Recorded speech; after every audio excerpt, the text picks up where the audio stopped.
했는데 기억하는 분 있어요? 산성도는 왜 중요한지?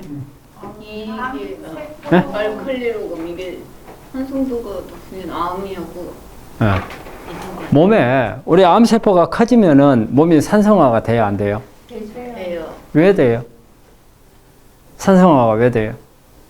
가장 암이 산소 좋아하니까. 효과적으로 내놓으면서. 그렇죠. 암세포가 산성 물질을 만들어내니까.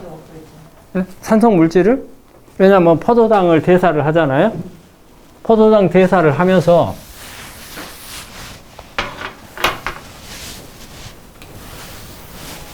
세포가 있으면 포도당에 들어와가지고 여기서 젖산을 만들죠. 젖산을 만드는 거예요. 그러니까 이게 산성이 아주 강한 산성이에요. 젖산을 만드니까. 그러면서 여기서 에너지를 얻잖아요. 에너지를 얻어요. 에너지를 얻고 젖산을 만들고 이러면서 여기서 젖산을 만들게 하는 게 LDH라는 효소가 있어요. 우리 환자분들 다 LDH 체크 다 했어요. LDH. 이게 젖산을 만드는 효소거든요. 그러니까 이제 이게 높아지면 암이 커지고 있는 거예요. 이게. 그래서 LDH가 250 이상이 되면은 하는데 되게 이제 LDH는 암 때도 이게 하지만 염증 때도 해요. 염증 때. 그러니까 암이 있는 환자에게서 무조건 암만 있는 게 아니고 염증이 있을 수 있거든요.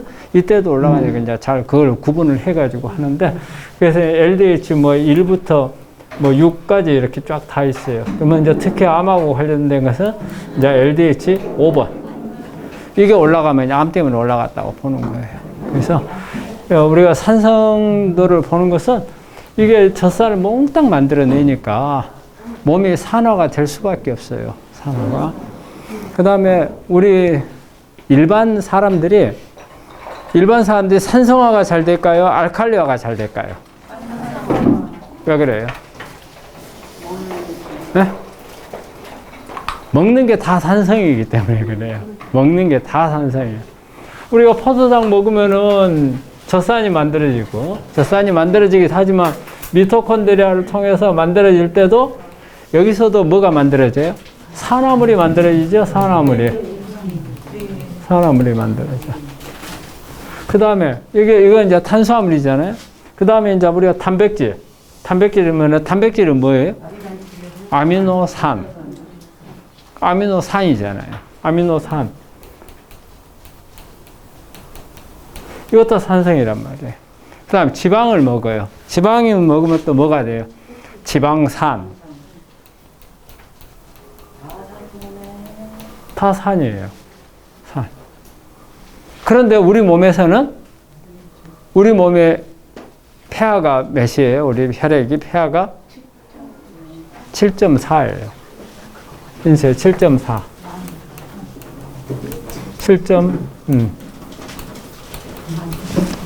7.4.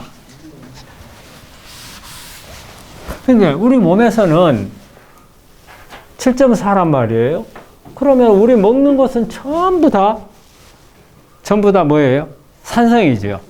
그런데 7.4가 돼요. 그럼 이 7.4를 유지하려면은 어떻게 해야 상식적으로 생각하면 말이 안 되잖아요. 전부 다 산성만 먹었는데 폐가 7.4가 나오잖아요. 이거 왜 그러겠어요? 우리 몸에서 항산화제를 만들기 때문에 그래요. 항산화제. 이제 이걸 하기 위해서 항산화제가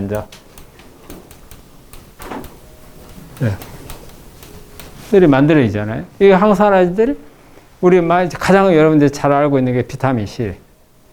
잘 알고 있잖아요. 비타민 C. 비타민 C가 그 역할을 하고 또 그 다음에 뭐가요? 그 다음에 글루타치온이 하고 있고 그 다음에 또요. 그 다음에 알파 리포익산. 근데 내가 이렇게 말하니까 잘 모르겠죠. 비타민 C는 여러분들 먹기도 하고 주사 맞기도 하고 하잖아요. 알죠? 그 다음에 글루타치온도 한 번씩 주사 맞는 분들 있죠? 해독제로 쓰는 거. 그거 쓰죠? 그 다음에 알파 리포익산 여러분들 알파 리포익산은 모르겠죠? 먹고 있어요, 다. 먹는 거 치옥타시드. 지옥타시드가 알파 리포익산이고, 그 다음에 주사로도 맞잖아요. 주사 리포토신 맞고 있죠. 맞는 분이 있었죠. 주사제로. 그것도 알파 리포익산이에요. 항산화제. 그 다음에 우리 또 몸에서 이 폐하를 유지하도록 만들어주는 게 뭐냐면 전해질이에요. 전해질. 전해질이 뭐예요? 미네랄이에요, 미네랄. 이게 가장 큰 역할을 해요. 여기 중에서 이거 가장 큰 역할을 하는 게 칼륨, 그 다음에 칼슘, 그 다음에 마그네슘. 이런 양이온들이 바로 폐하를 산성도를 높여주는 거예요. 산성도를. 그러니까는 알칼리 쪽으로 바꿔주는. 이게 알칼리성 미네랄이에요. 알칼리성 미네랄. 이게. 요런 게. 그래서 이런 부분들이 다 합쳐가지고 폐하를 7.4로 유지를 시켜주는 거예요. 그러니까, 그러면 어때요? 우리가 폐하가 알칼리 쪽으로 가면 갈수록 암세포는 어때요? 빨리 성장을 못해요. 알칼리 쪽으로 가면. 암세포는 산성 쪽으로 가야 돼. 그래야 성장도 하고 공격도 안 받아요. 면역세포한테 알칼리 쪽에 가면은 면역세포한테 공격을 엄청 받아서 암세포가 살지를 못해요. 살지를 못해. 산성 쪽으로 가면 갈수록 암세포가 면역세포가 암세포 공격을 잘 안 해. 그래서 예를 들어가지고 폐하가 이렇게 했는데 여기가 7.4예요. 7.4. 이게 지금 산성. 이게 알칼리성. 근데 우리가 기준을 우리 정상적으로는 7.35에서 7.45까지가 인체에서 변할 수 있는 혈액에서 혈액하고 우리가 그 침 검사하잖아요. 그러니까 우리 혈액은 7.35에서 7.45를 벗어나면 어떻게 될까요? 죽어요. 사람이 살 수가 없는 거예요. 요 범위를 벗어나면 절대 이 범위를 안 벗어나요. 그러면 어떻게 하겠어요? 우리 몸에는 산성 물질이 많아. 그럼 어디로 빼요? 혈액에는 7.35에서 7.45 이걸 무조건 유지를 해야 돼. 이걸 유지 안 하면은 생명이 위험해져. 그러면 뭐예요? 소변을 일단 다 뽑아버려요. 소변을 산성 물질들을 쫙 뽑아. 그러니까 소변 검사를 해가지고 산성도 체크를 해서 6 이하가 나오면은 산성 물질이 많이 들어왔다는 뜻이에요. 우리 몸에 산성화가 막 되려고 한다는 거예요. 그러니까 혈액은 절대 수치로서 이걸 유지하기 위해서 혈액에 많이 넘쳐 산성 물질이 많이 들어오면은 소변이나 간을 통해서 다 빼요. 아니면 땀을 통해서라도, 그 다음에 또 침을 통해서 이렇게 다 뺀다고요. 빼버리는 거예요. 그러니까, 그래서 우리가 혈액은 혈액 검사를 가지고 폐하 측정을 안 해요. 하나 많아요. 아무리 내가 산성화가 돼 있어도 혈액에는 7.35에서 7.45를 유지하도록 딱 그렇게 우리 뇌 속에 센서가 세팅이 돼 있어. 세팅이 돼 있으니까 이거는 변하지를 않아. 산성 물질이 들어와도 다른 데로 다 빼버리고. 그래서 우리가 산성도를 체크하려면 근데 소변이 편하겠죠, 오히려. 소변이 편한데 소변은 별 의미가 없는 게 가장 먼저 빼는 게 소변으로 빼요. 그러다 보니까 소변은 그날 내가 뭘 많이 먹었느냐에 따라서 소변의 산성도가 달라져 버려요. 그러니까 내가 오늘 갔다가 산성 물질을 몽땅 먹었다. 그러면 혈액은 그대로 있을 거 아니에요. 소변만 산성화가 다 돼버리는 거예요. 소변을 다 빼버리니까. 그런데 우리가 산성도를 왜 침을 가지고 체크를 하느냐. 혈관. 방광, 소변. 그 다음에 이게 세포. 이렇게 봐봐요. 아까 혈관은 7.35에서 7.45 사이에 있다고 그랬죠. 변화가 없어.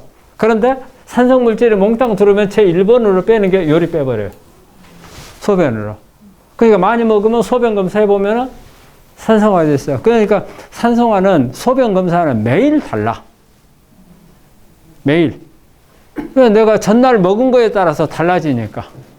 내가 야채 같은 거 많이 먹었다. 그러면 소변에 어떨 때는 보면은 폐하가 8 가 있어요. 8. 네? 그 완전 알칼리 쪽이잖아요. 그건 내가 그 전날 알칼리성 식품을 많이 먹었다. 알칼리성 식품이라면 뭐겠어요? 미네랄이 많이 들어있는 걸 먹으면 알칼리성 식품이 되는 거예요. 그러니까는 야채 종류. 이런 걸 많이 먹으면 알칼리 쪽으로 간단 말이에요. 그러면 소변을 보면은 폐하가 높아져 있어요. 그런데 고기 몽땅 먹고 그 다음날 체크해봐요. 5점 몇 가지 가 있어요. 막 5.5, 5.5 막 이렇게 내 올라가 있다. 그건 내가 그날 산성 물질을 몽땅 먹었다는 뜻이에요. 그러니까 예를 들어서 소변 검사를 자주 해가지고서 볼 수도 있어요. 그날 체크하는 거. 그래가지고 그걸 이제 그 전날 내가 먹었던 이제 뭘 먹었는가를 이제 반성할 수 있는 이제 이런 부분도 이제 되긴 한데 정확성은 따르지. 내 몸이 평균적으로 산성화가 돼 있는가 안 돼 있는가를 알기에는 소변 검사는 조금 부족해. 자, 이제 이게 소변으로 이렇게 빠져나간다고 했잖아요. 예. 그런데 이제 이쪽으로 한번 봐봐요. 이게 세포예요. 문제는 소변이 산성화가 되든지 말든지 그건 중요한 게 없어요. 문제는 어디냐? 이 세포 옆에 가서 산성화가 되면은 안 되는 거란 말이에요. 세포 옆에. 그러면은 이게 우리가 이제 정상 세포가 있고 암세포가 있어요. 암세포. 암세포. 우리가 중요한 것은 요 주변이잖아요. 요 주변. 요 주변에 이게 있는데 이게 지금 여기에 가서 산성화가 되느냐 안 되느냐. 그러면은 우리가 산성화는 여기를 말하거든요. 혈관하고 세포 사이에 요 공간, 요 빈 공간. 이거를 뭐라 하느냐? 간질이라고 그래요. 간질. 세포 간자 해가지고 세포 사이에 있는 물질이라 해서 간질. 간질이거든요. 그러면은 여기 폐하가 문제인 거예요.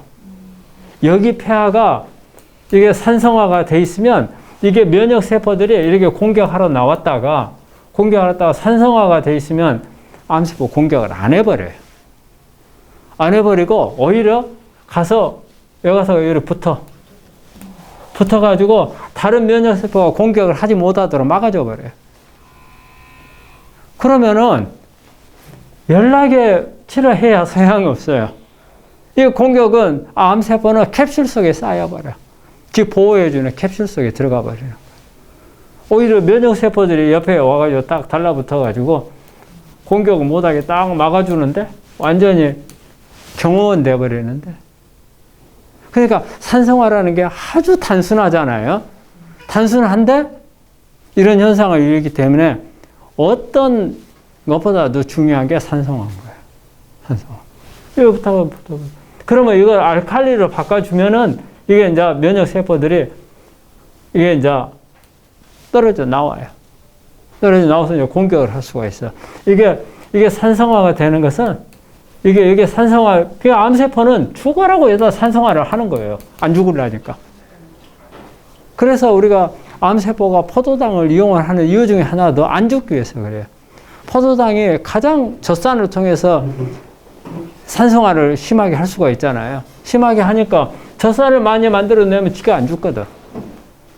면역세포가 일단 공격 안 하니까. 그래서 악착같이 젖산을 만들어내는 거예요. 그래서 우리 환자들이 젖산을 이 산성화를 안 되도록 노력을 무지하게 해야 돼. 자, 그러면은, 자, 이제 산성화를 막으려면 여기가 산성화예요. 그런데 혈관은 대부분 다 산성화 물질을 이쪽으로 빼요. 이쪽으로. 근데 우리 세포에서 산성 물질을 만들어내거든요. 세포에서. 근데 암세포는 정상 세포보다도 산성 물질을 훨씬 더 많이 만들어요. 이거 자체가 에너지 대사에서 포도당을 대사해서 젖산을 만들어버리거든요. 젖산을. 그 다음에 항산화제들 작용을 더 잘 못해요. 항산화제가 들어가서 작용을 더 못해. 그러니까 우리가 이 산성화를 막아주려면 가장 좋은 방법이 뭐가 되냐면 아까 우리 혈액에서는 7.35에서 7.45로 유지하게끔 하는 가장 큰 게 뭐랬어요? 미네랄이라고 했잖아요. 칼륨, 칼슘, 마그네슘 이런 걸 했잖아요. 여기도 마찬가지예요. 우리가 칼륨 있잖아요. 칼륨. 우리 세포 안에 그 다음에 이제 물이 많이 있어야 돼. 물. 그래서 탈수를 봐요. 탈수하는 정도를. 탈수. 그러니까 우리 지금 탈수하는 거, 탈수 검사를 다 하긴 했는데 결과 못 본 사람들이 많아요. 좀 한가해지면 한번 다 봐줄게. 탈수가 돼 있는가 안 돼 있는가. 그러면 여기 탈수가 되지 않도록 하기 위해서 이게 칼륨이 이 안에 들어와야 돼요. 칼륨이 들어와야 칼륨이 이 안에 들어가면서 물을 끌고 들어가요. 물은 단독으로 세포 안에 못 들어가.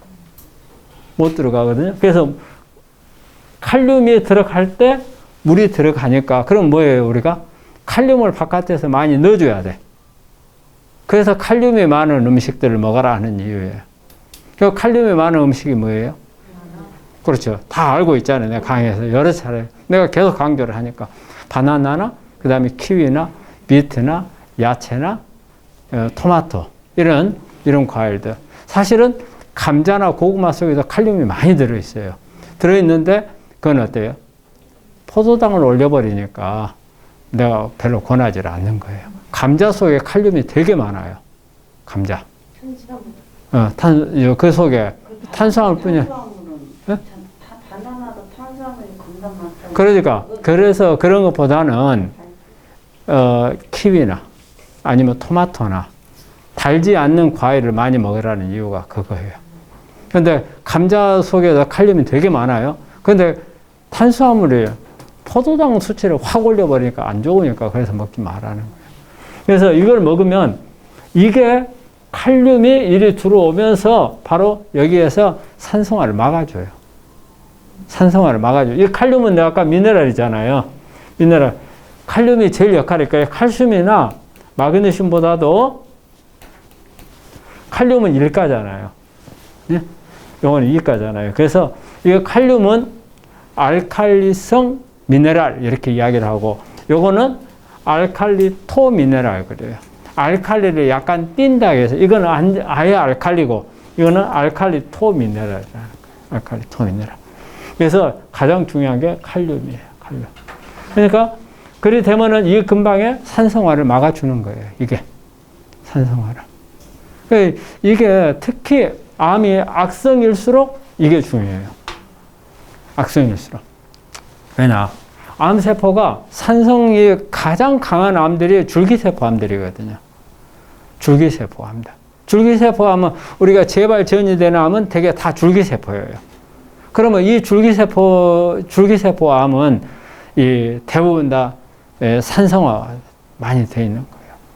그러면은 산성도를 억제하면 할수록 줄기세포를 치료하는 게 제일 어려운 거거든요. 암 중에서 제일 힘든 거예요, 줄기세포가.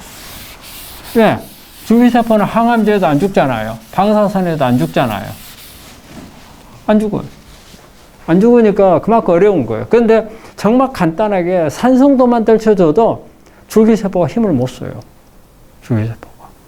그 다음에 또 뭐예요? 줄기세포 암, 여기 만약에 암에서 암세포가 이제 줄기세포 암세포가 생겼다.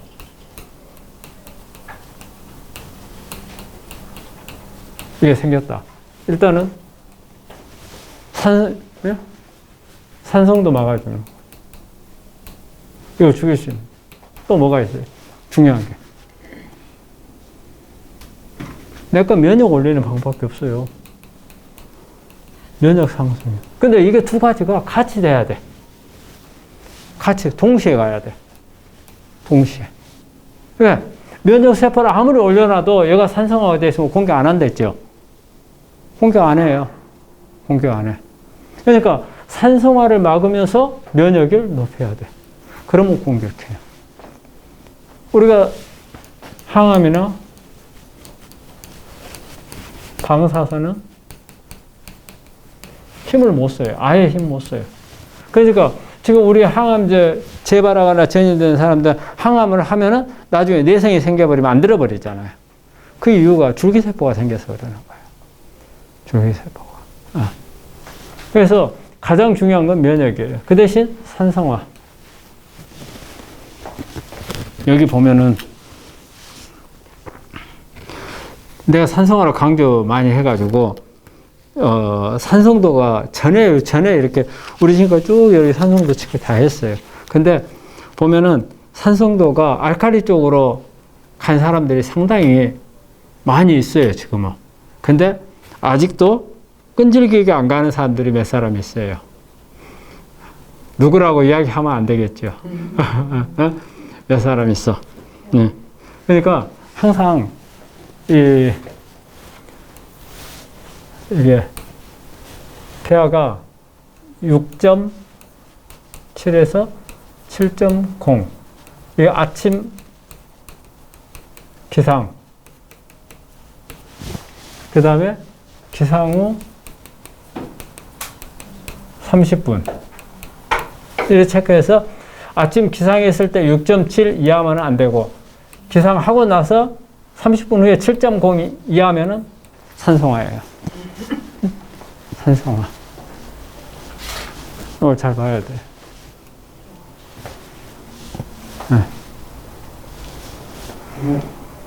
그래서 약간 이런 부분들을 잘 그걸 하셔야 돼요. 그래서 우리가 이게 특히 이게 산성하고 면역하고는 두 가지가, 면역 세포들은 산성인 상태에서는 면역 세포 기능을 못 해요. 힘을 못 써. 그러니까 막 면역으로 올린다고 온갖 것 다 하면서, 그러면은 우리가 이제 음식 습관도 기본적인 게 나올 수 있어요. 자, 내가 연락이 지금 면역 올린다고 하고 좋다는 거 다 먹었어. 그러고 나서 고기 먹어버리면 어때요? 고기 먹어버리면 산성화 되어버리잖아요. 고기 연락이 먹어버리면. 그러니까 우리가 먹는 것도 이게 있어요. 우리가 하루에 이만큼을 먹는다. 그러면은 비율이 있어요. 이게 이렇게 해가지고 이만큼인데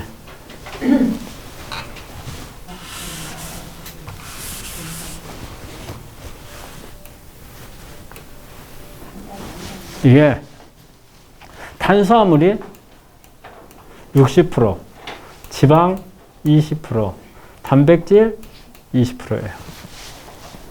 20%. 이 비율이 이렇게 돼 있어요. 근데 요즘에는 여러분 다 이제 저탄고지 이야기 들어봤죠? 저탄고지. 들어봤죠? 탄수화물을 줄이고 지방을 늘려라. 예. 이건 왜 그래요? 저탄고지는? 예? 저탄고지가 다이어트 방법이죠. 왜냐하면, 근데 이게 특히 암에 하는 게, 암세포가 이용을 잘 못하는 우리 영양소가 지방이에요. 암세포는 이 탄수화물은 뭐 무조건 가져가는 거잖아요. 그 다음에 단백질도 가져가. 그런데 지방을 잘 못 가져가요. 지방을 잘 못 가져가. 그래서 근데 지방도 가져가긴 가져가요. 가져가지만 탄수화물이나 이런 것만큼 잘 못 가져가. 그래서 우리가 이제 이게 저탄고지를 하면은 이게 뭐예요? 저탄고지가? 저탄고지 하는 방법이 우리 지금 이 저탄고지 하는 방법 해가지고 고기만 먹는 사람들, 지방만 먹는 사람들이 있어요. 지방만. 혹시 주변에 그런 사람들 본 적 있어요? 네. 지방만. 그 지방만 뭘 먹어요? 뭘 먹던 거예요? 소고기를 먹더라고요. 그거 잘못된 거죠. 네. 소고기는 단백질이 더 많죠. 지방을 먹는 사람들, 진짜 먹는 사람들은요, 이게 개념에서 내가 물어보는 거예요. 비계덩어리를 먹어요. 네, 돼지 비계를 먹어요. 네. 그 다음에 베이컨. 막 이런 것만 먹는 사람들이 있어요. 근데 그게 좋아요, 안 좋아요? 안 좋죠. 안 좋죠. 그거는 왜냐하면 포화지방산. 그 다음에 이 지방 속에, 비계덩어리 속에는 뭐가 많아요? 중금속이라든지 이런 부분들이 지방에 저장되어 있는 그런 부분들이 많아서 좋은 게 아니에요. 그런데 저탄고지가 이론적으로 하면은 좋아요. 그러면 이 지방을 뭘로 먹어야 한다는 거예요? 지방을. 예? 식물성이요? 자, 식물성 뭐예요? 식물성도 여러 가지 있잖아. 예? 아보카도? 올리브 오일? 예, 올리브 오일 또. 그 다음에 또 오메가3도 있겠지. 아마씨. 우리가 오메가3, 아마씨가 오메가3니까. 들기름. 자, 식물성이죠. 그럼 요걸 먹으면 얼마나 먹겠어요? 예? 이거 하루 한 끼, 내가 요거 날마다 이거 밥 대신에 이거 먹으면 먹을 수 있어요, 없어요? 못 먹죠. 그럼 뭘 해야 돼요? 이제 여기서 이제 여러분들 식단이 답이 나와요. 네? 방금 야채 이야기했죠. 식이섬유.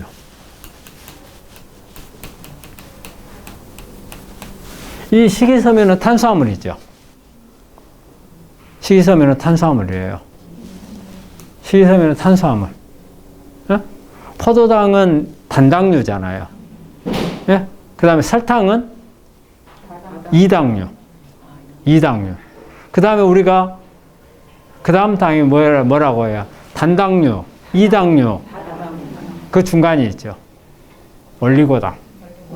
올리고당은 그게 이제 탄수화물이 보통 이제 포도당 그게 8개 이내에. 예? 8개에서 10개 사이. 이것을 이제 올리고당이라 하고.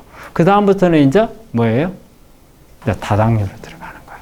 다당류로 들어가는데, 근데 이 식이섬유는 뭘 말해요? 식이섬유는 다당류란 말이에요. 다당류. 그 다음에 여기 올리고당도 포함이 돼요. 근데 이당류는 포함이 안 돼. 그래서 이 식이섬유는 탄수화물 계통이에요. 근데 이게 우리가 음식을 먹게 되면, 식이섬유를 먹으면 장에서 이게 지방산으로 바뀌어요. 지방산인데 그냥 지방산이 아니고 단쇄 지방산이라는 걸로 바뀌어요. 길이가 짧으면서 지방산이 돼요. 그러면 이게 지방을 만들어버린 거예요. 지방. 응? 그 이제 우리가 이제 보통 이제 가장 많은 게 이제 뷰트릭 액시드, 뷰트릭산, 그 다음에 아세트산, 또 하나 있는데 3가지 이렇게 있는데 이걸로 바뀌어요. 그러면 이게 몸 안에 들어와서 에너지로 쓰는 거예요. 그러면은 결과적으로 뭐 했어요? 나는 먹기는 식이섬유를 먹었는데 나중에 내 몸에 들어와서는 지방이 들어온 거예요. 자, 그러면 뭐에 해당돼요? 저탄고지에 들어가는 거예요. 지방을 먹은 거에 꼴이 되죠. 그래서 저탄고지를 이루는 방법이 가장 좋은 게 식이섬유예요. 식이섬유를 먹으려면 뭘 많이 먹어야 돼요? 야채를 많이 먹어야 돼요. 야채. 네. 그래서 원래 식이섬유는 칼로리가 없다고 되어 있거든요. 근데 1칼로리 있어요. 1칼로리가 있어요. 식이섬유. 그러니까 우리가 저탄고지 하는 방법 중에 하나가 야채를 많이 먹는 게 바로 저탄고지예요. 근데 모르는 사람들이 야채도 안 먹고 비계만 먹으려고 하는 거야. 그게 잘못되어 있는 거예요. 그러면서 우리가 식이섬유를 먹으면 뭘 또 먹어요? 이거 지방산을 만들어서 하는 것도 있지만 그 안에 들어있는 파이토케미칼들을 다 먹을 수가 있죠. 그렇죠? 거기다가 또 뭐가 들어와요? 산성화를 막기 위한 미네랄들이 식이섬유 속에 많이 들어있죠. 미네랄도 같이 들어오는 거라. 그죠? 그거 얼마나 중요해요. 그래서 야채를 많이 먹는다는 거예요.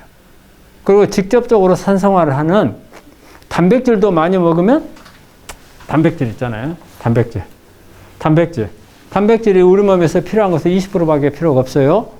그러면은 하루에 있는 게 서인여 씨 몸무게 몇 킬로? 44. 그럼 44g만 있으면 돼. 네. 자기 몸무게 그램. 하루에 필요한 게 그것밖에 필요가 없어. 그 나머지 단백질은 뭐예요? 먹으면? 소변을 다 빼버려요. 소변. 그러나도 지금 뭐 항암하고 여러 가지 약들 쓰고 막 해가지고 몸이 부담스러운데 먹는 것까지도 콩팥을 괴롭히는 거예요. 많이 먹으면. 필요 없어요. 근데 고기 먹고 나면 좀 든든하죠. 든든한 기분이 있잖아요. 그건 어디서 느끼는 거예요? 예? 내 혀하고 위만 그러는 거예요. 혀하고 위만. 하루양이죠? 예? 하루양이. 하루양이에요. 삼기양이 아니잖아요. 예, 하루양. 하루양. 그러니까는 위는 어때요? 어떨 때 기분이 좋아요? 빵빵했을 때 기분이 좋죠. 그죠? 근데 우리가 고기를 먹으면은 소화가 조금 더 늦어요. 늦으니까 오랫동안 위가 늘어난 상태로, 빵빵한 상태로 유지해 주는 거라. 그러니까 먹고 나면 든든하죠. 네? 근데 다른 거 먹으면은 먹고 나면 조금 있으면 소화대가 허기가져 버려요. 그러니까 안 먹은 것 같아. 그죠? 그러니까 지방이나 단백질은 먹으면 일단은 맛을 느끼는 게 우리 혀가 가장 느끼는 맛 중에서 제일 즐겨하는 맛이 뭐예요? 단맛을 제일 즐겨하는 게 아니에요. 오히려 짠맛하고, 예? 그 다음에 짠맛하고 지방 맛을 좋아해요. 그러니까 우리 고기를 먹어도 우리 마블링 돼 있는 고기를 먹어야 맛있죠. 네. 마블링 안 돼 있는 고기 빠꾸하고 맛없잖아요. 그래서 지방하고 짠맛을 사람들이 좋아하는 거예요. 짠맛하고 단맛은 우리 혀를 헷갈리게 만들죠. 네. 우리 달게 먹으려면 소금 치면 단맛이 나죠. 그게 짠맛. 네? 그래서 혀하고 위가 그걸 느끼는 거예요. 위가. 그 위가 느끼는 것을 머리에서 느끼거든요. 든든해. 빨리 소화가 안 되고 오랫동안 좀 있으니까. 그건 거예요. 근데 우리 몸의 치료적인 개념에서는 단백질은 이 이상은 어쨌든 단백질이 또 부족하면 안 돼요. 단백질은. 왜 그래요? 우리 몸에 하루에 많은 세포들이 파괴돼서 빠져나간단 말이에요. 그걸 보충해서 만들어 놔야 돼. 그건 단백질이 있어야 돼. 그러니까 단백질이 필요해. 그런데 꼭 필요한 양만큼만 그날 쓰고 나머지를 어디다가 좀 저장해줘야 돼. 창고에다가 저장해서 안 먹을 때 써야 되는데 우리 몸에는 그 시스템이 없어요. 단백질은 무조건 남으면은 버려버리는 거예요. 근데 우리가 지방도 저장을 하잖아요. 지방은 뱃살에다 저장을 해. 그렇죠? 뱃살에다 저장하니까 우리 지방은 뱃살에다 저장하는 게 이 지방을 저장 안 하면 사람은 생존할 수가 없어요. 왜 생존을 못해? 나중에 내가 굶었을 때 먹어야 될 에너지도 있겠지만은 체온 유지를 못해요. 우리 빼빼던 사람들이 추위를 잘 타. 그 다음에 좀 통통한 사람들이 추위를 잘 안 타지요. 예?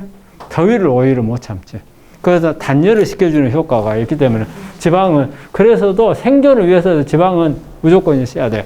그러니까 지방이 없는 사람들이, 지방이 약간이 빼빼던 사람들이 약간 심하지는 않지만 약간 있는 사람들이 오히려 더 건강해요.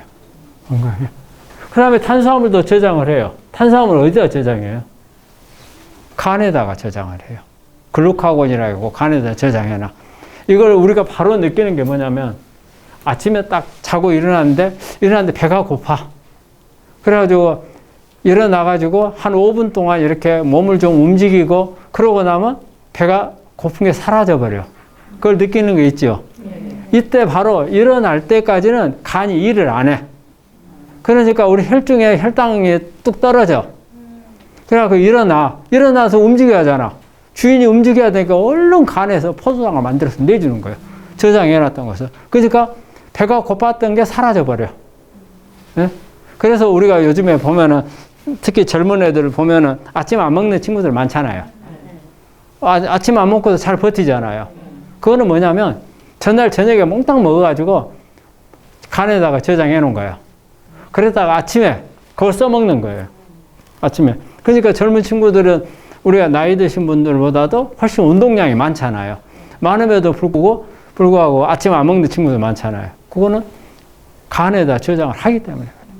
근데 유일하게 이 단백질은 저장을 안 한단 말이에요. 단백질은.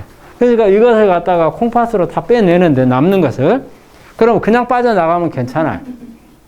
근데 단백질은 신장을 손상을 줘요.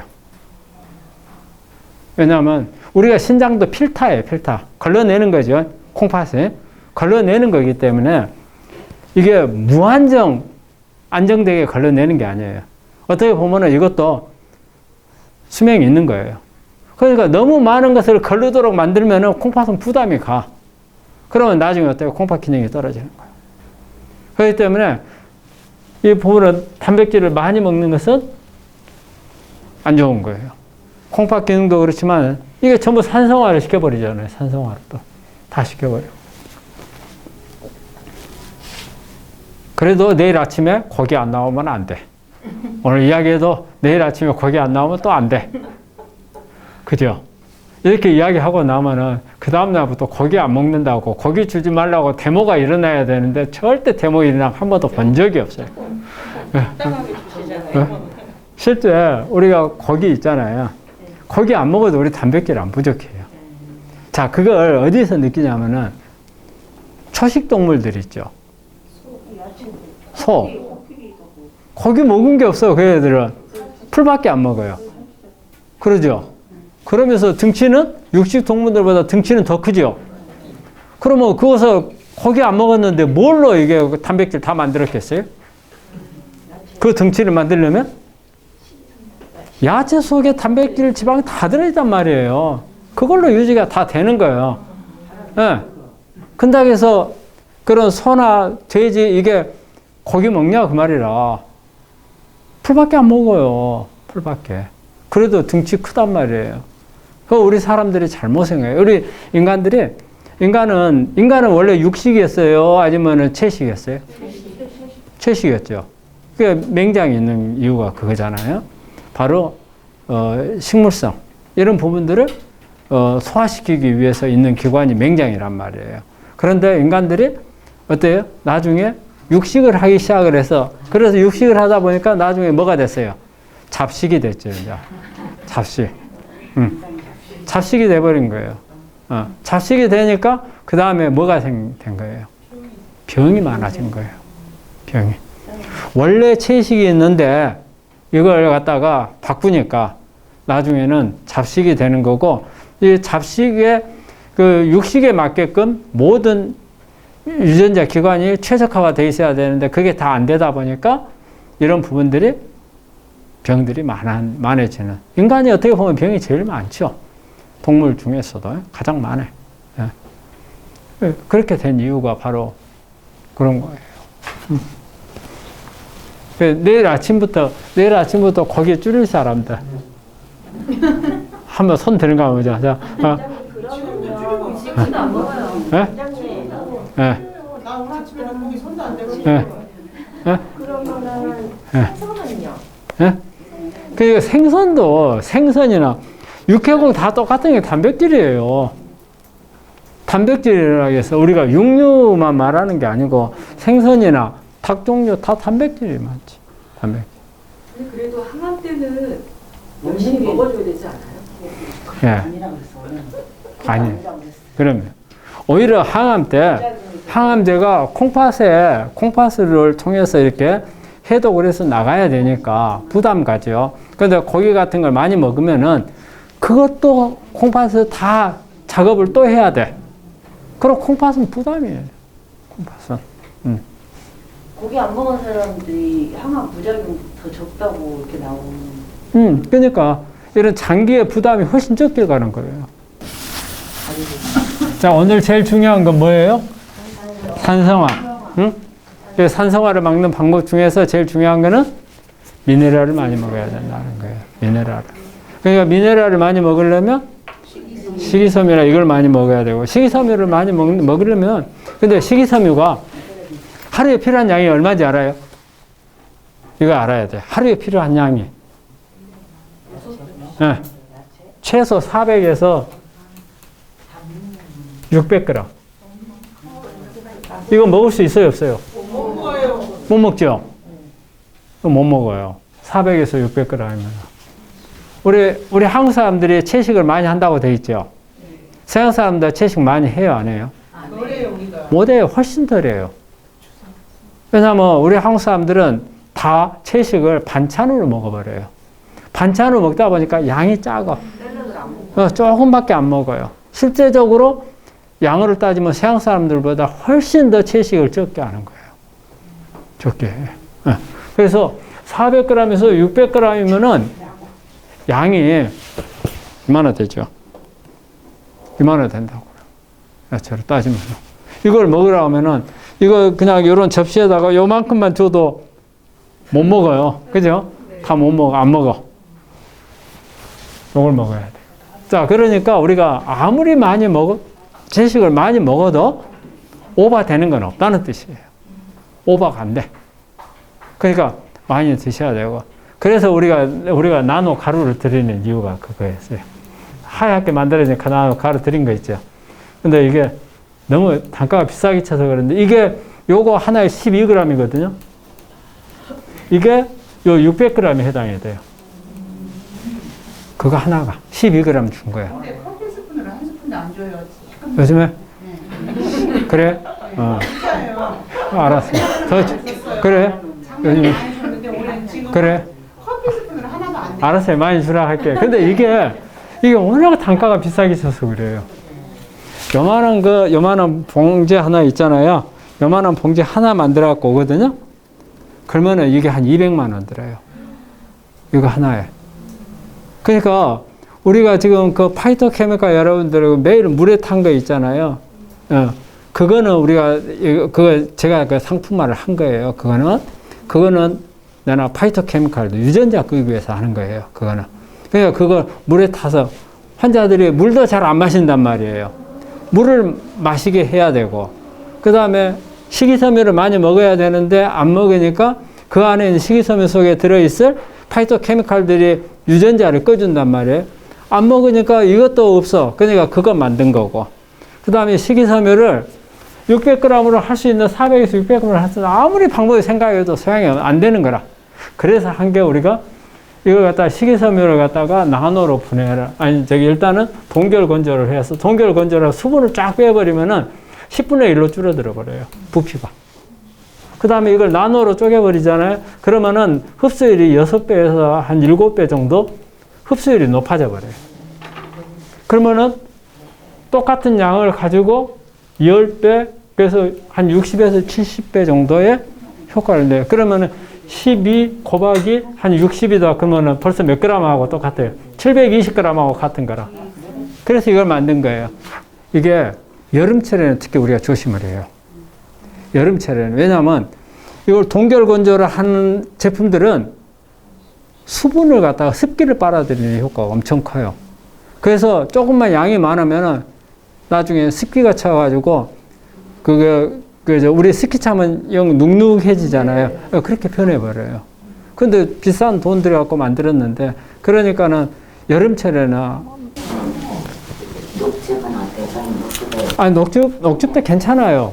녹즙도 마찬가지 그런 효과를 낼 수가 있어요. 그런데 이제 녹즙 때는 좀 주의를 해야 되는 게, 녹즙도 농축이죠. 녹즙이 농축이잖아요. 그러면서 녹즙 때는 뭘 빼버려요? 안에 있는 줄기를 뽑아버리죠. 줄기를 뽑아버리는 거죠. 줄기를 뽑아버리고 농축을 하니까 이게 고농축이 돼서 먹게 되면 간에 부담이 가는 경우가 있어요. 간에. 네. 그래서 그래요. 근데 우리가 식이섬유, 아까 내가 동결 건조 한댔잖아요. 이거 줄기 빼는 게 아니에요. 그대로예요. 줄기.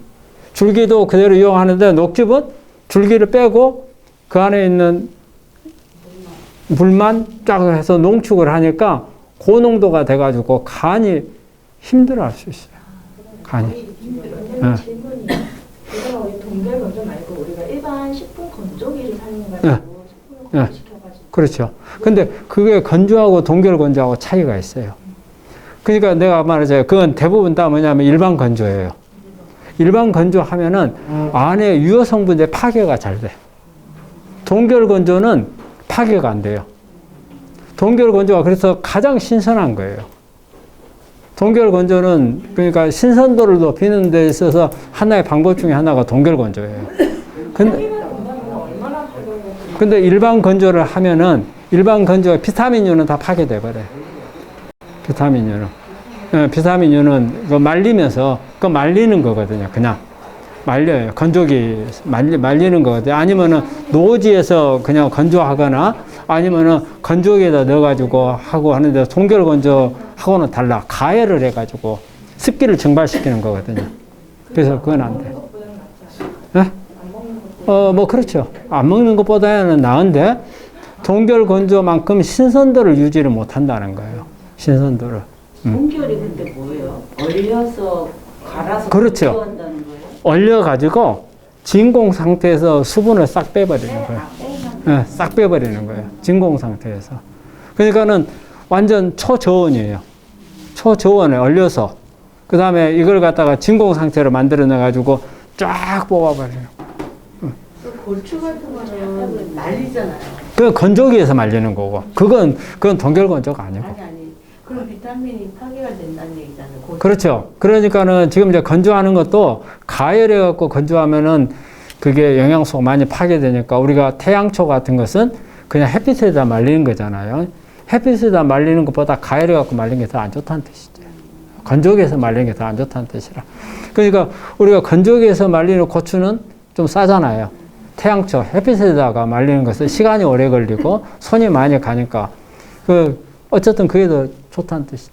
태양초. 그래서 태양초가 더 비싸는 거죠. 태양초도 살짝 쪄가지고 태양초 하지 절대 그냥 안 말려요. 못 말려요. 할 그래? 수가 없어요. 음. 제가 해봤을 때 농사 건조 조금 한 30분 식혀가지고 시켜가지고. 살짝 쪄가지고 그냥 비타민 C가 거의 파괴된 걸 우리가 먹고 그렇죠. 대부분은 건조하면은 일단은 비타민은 없다 생각해야 되는 거예요. 근데 그게 살아있는 건 동결 건조는 살아있어요. 근데 뭐 무말랭 이런 거 말리면 비타민이 더 영양가가 높아지고 무말랭 그거는 왠지 알아요? 그게 아니지. 그거는 비타민은 아니고 다른 게 농축이다. 그러니까 수분이 빠져나가니까 농축이 된 거잖아요. 이게 무말랭이도 한약재잖아요. 무말랭이가 한약재로 거창한 이름이지. 내가 이제 잊어버렸는데 내가 이름이 그냥 나중에 물어봤어요. 이게 뭐냐 그랬더만은 무말랭이다. 그러니까 무말랭이가 우리가 그냥 시장에서 사면은 무말랭이가 되죠. 근데 건재상에 있잖아요. 건재상에 들어가면은 한약재로 바뀌어 있어. 귤 껍질이 진피 그렇지. 근데 이제 귤 껍질은 이제 청피가 이제 항암 작용이 있죠. 청피. 예. 그러면 저기 생식 있잖아요. 네. 거기가 한 끼 밥으로 그것도 동결 건조시켜서 한다고 그러거든요. 근데 생식 같은 거는 생식은 나쁘지는 않아요. 생식은 나쁜 건 아니고. 예. 그럼 건조기에 사용하지 않고 자연적으로 이렇게 말리면 자연 건조를 이게 자연 건조가 그래도 그 중에서 낫다는 거죠. 자연 건조가. 예? 햇빛으로 말려 비타민 D가 예. 아니, 비타민 D는 우리가 인간이 햇빛을 쬐었을 때 비타민 D가 생기는 거예요. 근데 폴고버섯 같은 거 그냥 태양열 햇빛에다 말리면 근데 D가 더 함유. 버섯 속에는 우리가 D3가 있어요. D3. 그러니까 D2가 있어요. 버섯 속에는 D2가 있어. 그게 우리 몸에 들어왔을 때 우리 몸에 있는 효소하고 작용해서 D3를 바뀌는 거예요. 이건 제거, 얼굴, 이게 D2.